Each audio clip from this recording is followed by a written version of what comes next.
Let's get my levels right there. James Gunn has just tweeted out a little video of himself looking very much like that fella from, what's it called? Mythbusters. Doesn't he? Adam Savage.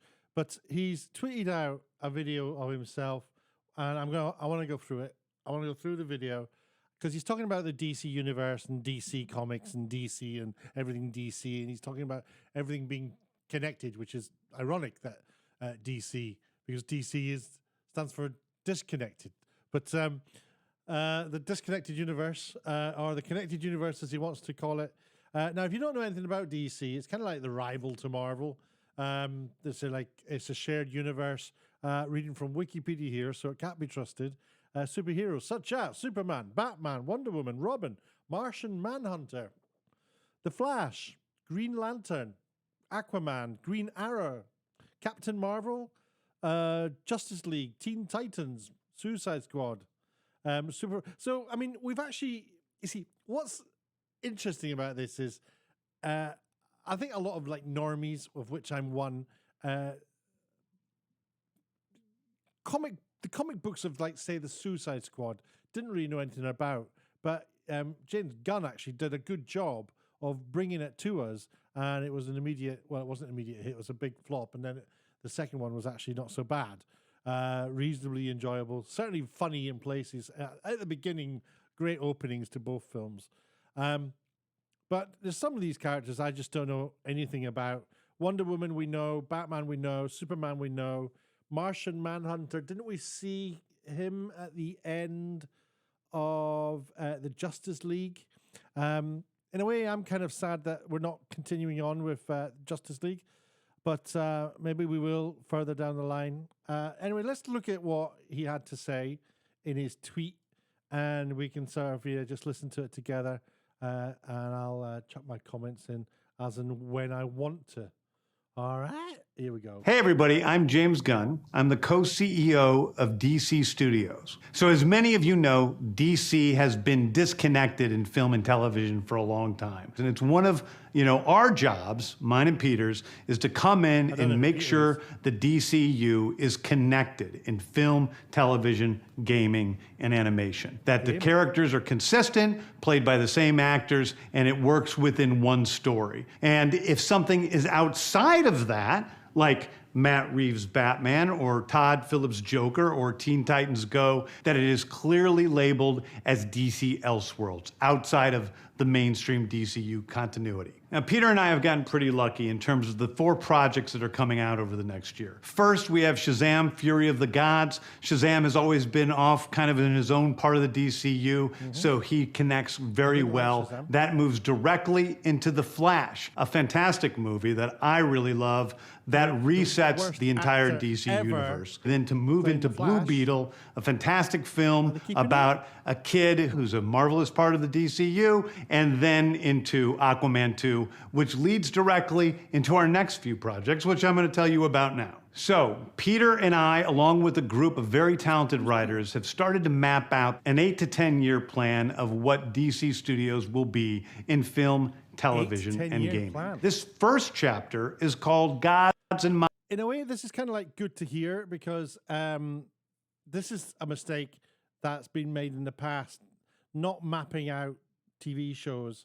And I think in a way he's copying what Marvel are doing, what Kevin Feige did, which did a fairly good job of mapping out the stories and knowing in advance how things are going to intertwine and link and what order films should come in. It seems that they're now going to be doing the same thing. In my head, it's like, there's like, how many different Batmans have we had? And they're saying this is a 10-year process.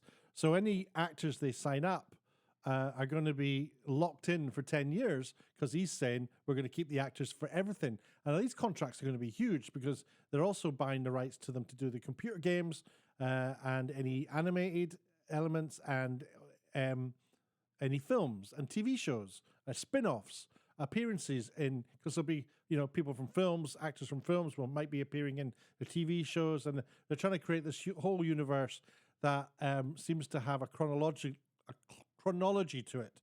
So And it sounds like he's talking about it starting with Superman, but let's see what else he says. Monsters. Now, this, what I'm about to tell you, is a part of the first chapter. It's not the entire first chapter. The first project is Creature Commandos. Creature Commandos is an animated series. I've written all the episodes. Something we're going to do that's a little bit different at DC is we're going to have characters move into animation, out of animation. What does that mean? Characters moving into animation, out of animation. Does that mean they're going to be real life characters, and then sometimes they're going to be like cartoon characters? Because that seems odd. Why would you do that? Or are they? What's that mean? I'm very interested to know what that means. Never heard of Creature Commandos. I can see all the characters here. I feel like I don't really I don't know. I don't recognize any of them. Usually having the same actor play their voice as who plays them in live action. The next project up is Waller. This is a story of Amanda Waller, played by Viola Davis. This is the arch enemy of of the non-woke. The red carpet comments we've had from Viola Davis is enough to annoy the mildest of people. So she's returning to our screens in a TV live action. No doubt we'll all be told we're massively racist. And if we don't like it, it's because we're racist. So I'll look forward to that. Viola Davis is going to team up with members of Team Peacemaker, and this is a story that's been created by Crystal Henry, who did Watchmen, and Jeremy Carver, who created the Doom Patrol. That's not a name I associate with doing Watchmen, but okay. It is a fantastic story that's out of this world, and I can't wait for people to see it. Okay, next up is the big one, the true beginning of the DCU. This is called Superman Legacy. This is being written by me. I'm in the middle of it. I'm having a great time doing it. I've got a feeling, and I hope I'm not wrong. And I hope I am wrong. But I've got a feeling that the plan is to make Superman more like the original Superman. Crime-fighting hero, buzzing around. A bit like the way Spider-Man's like the, oh, hi, Spider-Man. Hi, Superman. It's going to be more. I mean, I've got nothing to go on apart from this choice of picture, which is this depiction of him here. There's no, bright, cheery, back to the old outfit. We shall see.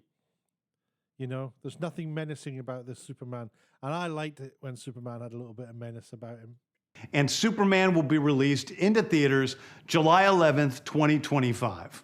Okay, the next thing is a big premiere HBO television series called Lanterns. This is a story of a couple of Green Lanterns, John Stewart and Hal Jordan, and we have a few other lanterns peppered in there, but this is really a terrestrial-based TV show, which is almost like True Detective. I'm noticing that this image that we're looking at is the picture signed CH18. Does that mean... with a couple of Green Lanterns who are space cops watching over Precinct Earth. In it, they discover a terrifying mystery that ties into our larger story of the DCU. Next is a big movie called The... I'm seeing lots of boobs. I thought we weren't allowed that anymore. So I guess that's kind of promising. If we're going back to muscular bodies, that's going to be a good thing. That's what we want. The Authority. The Authority is a passion project of mine. It's based on the marvelous Wildstorm characters. We are now bringing into the... Sorry, I'm just digging into this picture a little bit. Trying to see the year. I mean, I don't know much about comics. So are these actual well-known comic illustrations? The DCU, and will interact with all of our primary DCU characters. The Authority are a group of superheroes who think the world is broken and they want to fix it by any means necessary. I think it's a very different look at superheroes. They think the world is broken and they want to fix it by any means necessary. Isn't that Antifa? That's what Antifa want. So, okay, so he's making a film about Antifa. All right. We're doing a television series called Paradise Lost. Paradise Lost is a story of Paradise Island, usually I've seen lots of ladies. known as Themyscira, which is the birthplace of Wonder Woman. So, all right. Okay. Okay. So this is Right, okay. almost like Look at these men getting knived. Oh, the imagery, the metaphors. Game of Thrones with Westeros, but with all of the inhabitants This is a film where all men are incredibly weak. of Paradise Island. The introduction of the DCU's Batman is The Brave and the Bold. The Brave and the Bold is... That's a good, interesting looking Batman. Again, this is all the story of Batman and his actual son, Damian Wayne. This is based on Grant Morrison's great comic book run. Damian Wayne is my favorite Robin. He's just looking at this. It's I like the idea of Robin, son of Batman. I didn't even know. I didn't know was Robin his son. I didn't even know that. See, this is how much of a normie I am. Now this is going to be a film, The Brave and the Bold. Batman, The Brave and the Bold. Okay. Who's going to be brave? Who's going to be bold? Is this going to be Batman teaching his son to fall in line? And is it basically going to be Robin as a tempestuous teenager rampaging against, you never loved me? And then by the end of it, they kind of reconcile. He's a little assassin who Batman tries to get in line. And so this is the story of the two of them and the beginning of sort of the Bat family in the DCU. Okay. Next up is a TV series called Booster Gold. Booster Gold is one of comics' really popular cult heroes. He is a fascinating guy. He's a loser from the future who uses future technology to come back to present day and become a superhero so that people will love him. Right. This guy, this is a character from Star Trek, played by, I can't remember the name of the actor, but the same guy who played Max Headroom. Comes from the future, goes into the past, steals lots of technology. He comes from the past, goes into the future to the Enterprise, takes all the technology back to the past so he can be rich. But he pretends, he masquerades as being an archaeologist. It's an old idea. It's not an original idea. I'm not sure who had the idea first. This looks like a new illustration to me, but it's interesting. I'm not sure if it qualifies as superhero. It is basically the superhero story of imposter syndrome on an HBO Max series. One of my favorite comic book series from last year was Tom King's run on Supergirl, Woman of Tomorrow. And so we're going to turn that into a big... No idea what he's talking about.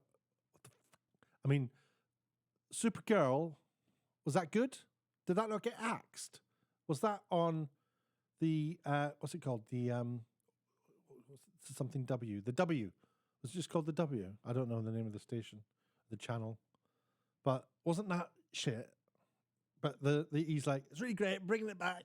Big science fiction epic film. It doesn't sound now, good, Superman is a guy who was sent to Earth and raised by loving parents, whereas Supergirl in this story, she is a character who was raised on a chunk of Krypton. She watched everybody around her perish in some terrible way, so she's a much more jaded character.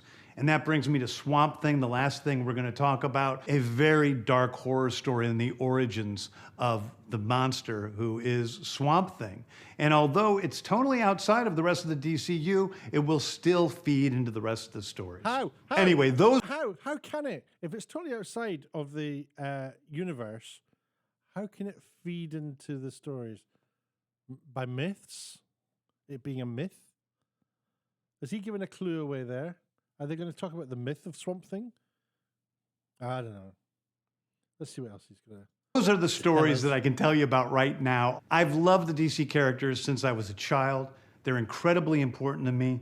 I knew that this was a once-in-a-lifetime opportunity to do something very different. One of the things that's very important for me in all of these movies and TV series is that the director's vision and the vision of the writers and all of the creators is unique.